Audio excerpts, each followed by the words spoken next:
नमस्कार। प्रोग्राम आओ भाग्य चमकाएं में मैं स्माइली आप सभी का बहुत बहुत स्वागत करती हूँ और आपके अच्छे भविष्य की मंगल कामना भी करती हूँ। आपका आज का दिन शुभ रहे, ऐसे ही मेरी कामना भी है। दर्शकों, अक्सर हमने देखा है जैसे घर में कोई शादी ब्याह आ गया लेकिन खुशी नहीं है। किसी ने कोई काम किया, नौकरी प्राप्त की, लेकिन वो हाथ से चली गई। बहुत चीजें हैं, घर में प्रॉपर्टी है, पैसा है, लेकिन बच्चों का सुख नहीं, संतान सुख नहीं है, यानी कि कहीं ना कहीं से सुख की कमी है। तो उनमें ग्रहों का क्या दोष है, ग्रहों की क्या उनमें अपना एक स्थान है, क्या उनके रिएक्शंस हैं, इसके बारे में आज हम जानेंगे। हमारे साथ मौजूद हैं विश्व विख्यात astrologer and vastu expert Shri Umesh Kumar Joshi ji. तो प्रोग्राम में आइए उनका स्वागत करते हैं। उमेश जी, प्रोग्राम में आपका बहुत बहुत स्वागत है। जय माता की। जय माता की सुमैली जी, जय माता की दोस्तों। उमेश जी, आज हम बात कर रहे हैं कि निराशा एकदम से हमारी जिंदगी में आ जाता है कि एकदम से ट्रैक पर चल रही है जिंदगी। हमने कोशिश की, हमने घर में शादी रखी, ब्याह रखा, कोई खुशी का काम आया, लेकिन एकदम से सडन बिल्कुल निराशा का माहौल छा जाता है। वो सब क्या है, वो क्या रिएक्शंस हैं, ग्रहों से रिलेटेड हैं, हमारी कुंडली से रिलेटेड हैं, ग्रह दोष हैं, क्या है वो? बिल्कुल बिल्कुल समझ लीजिए दोस्तों, इस एपिसोड के द्वारा आपको एक अच्छी जानकारी आज दूंगा। मैंने कितने पहले एपिसोड किए हैं जी। बड़े लोगों को डेली कुछ ना कुछ ग्रहों के बारे में बताता हूँ कि इस चीज़ से ये उपाय से ये फ़ायदा है, इस उपाय से ये फ़ायदा है। लेकिन ग्रह का उपाय करके उस चीज़ का फल तो मौके पे ले लेते हैं, लेकिन ओवरऑल उसका सुख लेना वो कहीं ना कहीं, जैसे अभी आपने ग्रह दोष का नाम लिया है, वो सीधा ग्रह दोष में जाएगा जी। जैसे मान लीजिए किसी को जॉब नहीं मिल पा रही, हमने उपाय बता दिए, जॉब मिल गया। किसी को फाइनेंस नहीं आ रहा, हमने कोई ऐसा उपाय बता दिया, उसको फाइनेंस आना शुरू हो गया। मींस हमने कुछ ग्रहों के उपाय करवाए, मौके पे उनको फायदा मिल गया। लेकिन एक ओवरऑल सुख भोगना वो सीधा कहीं ना कहीं उसका रूप ग्रह दोष पे जाता है। जैसे आपने अभी बताया कि खुशी में नजर लग जाना, सक्सेस मिलने लगती है, फिर वो पर्सन डाउन आ जाता है। ये कहीं ना कहीं तथ्य जो सीधे ये जुड़ते हैं, ये दोषों से जुड़ते हैं। ग्रह के द्वारा उपाय जो हम करते हैं वो एक हमको इमीडिएट उसका फल मिल जाता है, लेकिन अगर उसको हम कंटिन्यू करना चाहते हैं, जैसे मान लीजिए किसी के पास पैसा नहीं आ रहा, तो हमने उसको उपाय बताए, उसको फाइनेंस आना शुरू हो गया, चाहे कारोबार से, सैलरी से, है ना, जॉब से, कहीं से आना शुरू हो गया। लेकिन वो उसका पैसा कहाँ पे जा रहा है? फजूल खर्चे पे जा रहा है, कर्जे पे जा रहा है, जो यूजलेस एरिया में जा रहा है। वो कहीं ना कहीं दोष के रिलेटेड ये चीज़ें अपना असर दिखाती हैं।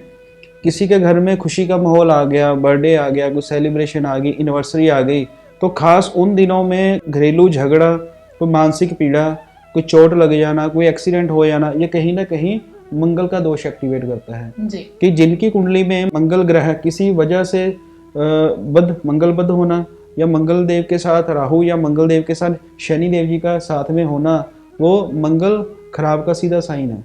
जब घर में किसी तरह का दोस्तों मंगल मांगलिक कार्य होगा, खुशी का कार्य होगा, तो अगर मंगल ग्रह की पोजीशन खराब है, अगर मंगल के साथ राहु, मंगल अंगारक दोष अगर लगा है, तो घर में मंगल कार्य करते समय, मांगलिक कार्य करते समय कोई ना कोई घटना ऐसी होगी कि जो हमको दुखदायी घटना हमको मिलेगी।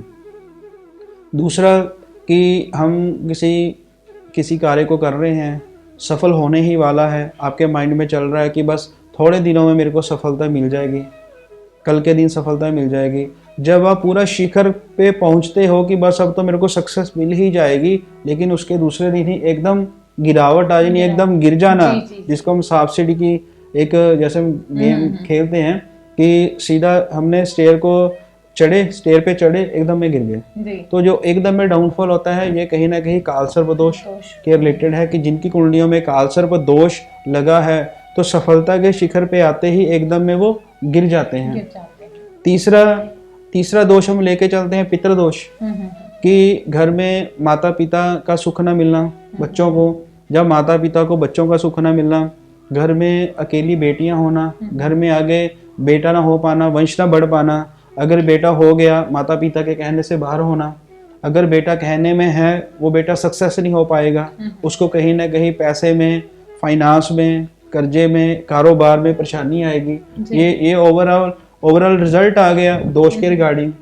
जो हम उपाय बताते हैं ग्रहों का, मीन्स आज के एपिसोड में और पिछले एपिसोडों में ये फर्क है कि जो हम ग्रहों के रिगार्डिंग हम उपाय बताते हैं वो है बिल्कुल। ग्रह के उपाय, जी। लेकिन ग्रह अगर किसी और ग्रह के साथ जुड़ के कोई ना कोई दोष एक्टिवेट करते हैं, उनका अलग से दोष भोगना पड़ेगा। बिल्कुल। कि अगर कुंडली में सूर्य देव पीड़ित हैं, वो अपना नेगेटिव असर तो दिखाएंगे। अगर वो राहु देव जी के साथ प्लेस्ड हो गए या केतु देव के साथ प्लेस्ड हो गए, तो कहीं ना कहीं वो पितर दोष का सूर्य देव के साथ साथ वो सूर्य देव का पितर दोष का जो नेगेटिव रिजल्ट है वो भी भोगना पड़ेगा। अगर कुंडली में मंगल दोष किसी भी एंगल का लगा है, लेकिन मंगल के साथ राहु देव या शनि देव आ गए, मंगल बद्ध हो गया, तो मंगल खराब के साथ साथ ये मंगल दोष का भी मंगल जो ये खराब है तो उसका भी नेगेटिव असर लाइफ में देखने को मिलना ही पड़ेगा। मींस एक ग्रह के दो निशाने ऐसे ट्रिगर करने वाले कि बड़े नेगेटिव रिजल्ट को एक्टिवेट कर सकते हैं। तो दोस्तों कई बार मंगल जैसे खराब हो गया तो हमने उसके रिगार्डिंग कुछ अलग जो पहले हमने कोई उपाय बताए आपने वो कर दिए, वो इस दोष में कारगर सिद्ध नहीं होंगे। अगर सूर्य देव पीड़ित है या अगर मान लीजिए राहु देव कालसर्प दोष लगा रहे हैं, किसी के ऊपर राहु देव की महादशा चल रही है, वो महादशा के रिगार्डिंग अगर राहु देव जी को अच्छा करने की कोशिश कर रहा है, उसके उपाय करने के बाद अगर उसको कहीं गुड रिजल्ट नहीं मिल रहा, अवश्य देखें कि राहु देव कुंडली में दशा के साथ साथ कोई दोष तो नहीं लगा के बैठे। राहु देव जिस प्लेनेट के साथ कोई नेगेटिव दोष लगा के बैठे हैं, साथ में उस दोष का भी अगर उपाय करेंगे तो राहु देव जी का अच्छा रिजल्ट हमको देखने को मिलेगा।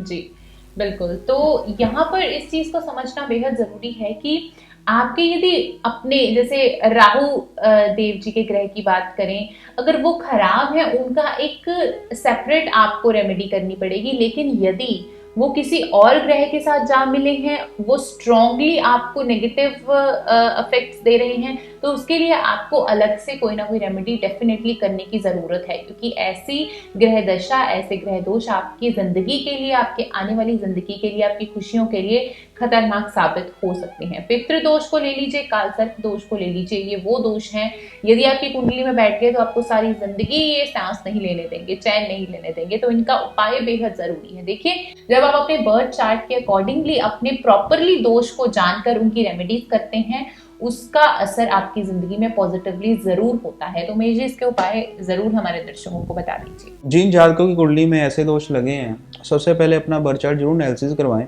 हम दोष का नेम सुन लेते हैं, तो अगर वो एनालिसिस करवा लेंगे, किसी से अच्छे से प्रेडिक्ट करवा लेंगे, तो साथ में ये देखने को मिल जाता है कि उस जातक के ऊपर कौन सी दशा चल रही है जी। वो पर्सन कौन से लगन का है। मान लीजिए अगर देव लगन का पर्सन है या देव राशि का पर्सन है, तो अगर उसके ऊपर कालसर्प दोष अपना वर्क कर रहा है, राहु देव जी का जो श्रापित कुंडली दोष अपना असर दिखा रही है, तो वो नेगेटिव ज्यादा दिखाएगी। तो सबसे पहले अपने बर्थ चार्ट को किसी अच्छी ज्योतिर्विद से एनालिसिस करवाएं। लेकिन अगर आपको सुनने में आता है कि मेरी कुंडली में ये इन तरह के जो मैंने अभी चर्चा की है, जो मंगल अंगारक दोष लगा हुआ है, कालसर्प दोष लगा हुआ है या पितर दोष लगा है, अगर आपको ये सुनने में आता है कि मेरी कुंडली में ये ऐसा दोष लगा है, तो इन उपायों के द्वारा भी हम उसका समाधान ले सकते हैं। पितर दोष का सबसे बढ़िया उपाय है कि महीने में हर महीने अमावस्या आती है, आपके घर के पास कहीं भी मंदिर में शिवालय है, वहाँ पे पीपल का वृक्ष लगा हुआ है, तो कच्ची लस्सी, उसमें थोड़े से साबुत चावल, गुड़ की डली, स्टील के बर्तन में सारा मिक्सचर करके अपने पितरों को याद करके ओम नमः शिवाय का जाप करके गायत्री मंत्र का पाठ करते हुए वो जल पीपल की जड़ में चढ़ाना शुरू करें। हर महीने की अमावस्या को, शनिवार के दिन भी आप चढ़ा सकते हो। सवा महीना कंटिन्यू भी, जिनके भी ज़्यादा परेशानी है वो सवा महीना कंटिन्यू भी इसको कर सकते हैं। और इस उपाय को अच्छे से करना है। देसी घी की या सरसों के तेल का दीपक पीपल के पास लगाना शुरू कर दें।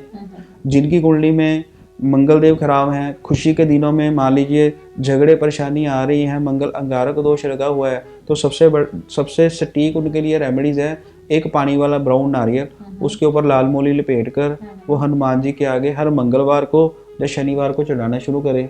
जिनके बहुत ज़्यादा परेशानी है, अगर थोड़ा सा उसको कंटिन्यू कर लें, जैसे 11 दिन हो गया, 21 दिन हो गया या सवा महीना 43 दिन हो गया, अगर कंटिन्यू वो पानी वाले ब्राउन नारियल को लाल मोली लपेट के अगर हनुमान जी को चढ़ाते हैं, सबसे गुड रेमेडीज है। 400 ग्राम जौ लेके लाल कपड़े में बांध के उसकी टाइट गांठ कपड़े को लगा के हनुमान जी को चढ़ाएं, मंगलदेव प्रसन्न होते हैं। खुशी के दिन कुछ अच्छे निकलने शुरू हो जाएंगे। जो एकदम में झगड़ा होता है, इस उपाय से उस झगड़े में कमी आएगी। और साथ में कालसर्प दोष के लिए आप चांदी का नागांगी का जोड़ा शिवालय पे चढ़ाना शुरू करें भोलेनाथ जी को। साथ में रुद्राभिषेक भी आप कर सकते हैं। दूध, दही, देसी घी, शहद, शक्कर, इसका सभी का मिक्सचर करके शिवलिंग पे प्रॉपर इसको चढ़ाएं। साथ में ओम राहुवे नमः का आप साथ में जाप करें। इससे काल सर्पदोष से छुटकारा कुछ समय के लिए मिल सकता है। अगर आप कोई बड़ी पूजा या बड़ा हवन नहीं करवा सकते इस दोष का, काल सर्प दोष का, तो बर्थडे के नज़दीक जो भी सैटरडे या मंडे कोई भी डे आता है साल में एक बार कम से कम ये रुद्र अभिषेक और चांदी के नाग नागिन का जोड़ा शिवलिंग पे अवश्य चढ़ाएं। जी बिल्कुल, डेफिनेटली आपने इन सब से लाभ लिया होगा, और यदि नहीं लिया है तो ज्यादा से ज्यादा इस एपिसोड को सुने, अपने दोस्तों रिश्तेदारों को सुनाएं ताकि किसी का भला हो सके। तो चलिए अब समय हो चला है आपसे इजाजत लेने का, और यदि आप प्रेडिक्शंस चाहते हैं पर्सनल बर्थ चार्ट से रिलेटेड तो आप हमें कॉल कर सकते हैं हमारे नीचे दिए गए नंबर्स पर, और साथ ही साथ आप विजिट कर सकते हैं माँ Bhagwati astro and research centre पर। तो फिलहाल लेते हैं आप सभी से इजाजत। उमेश जी, आपका भी बहुत बहुत धन्यवाद प्रोग्राम में हमारे साथ बने रहने के लिए। जय माता की। जय माता की।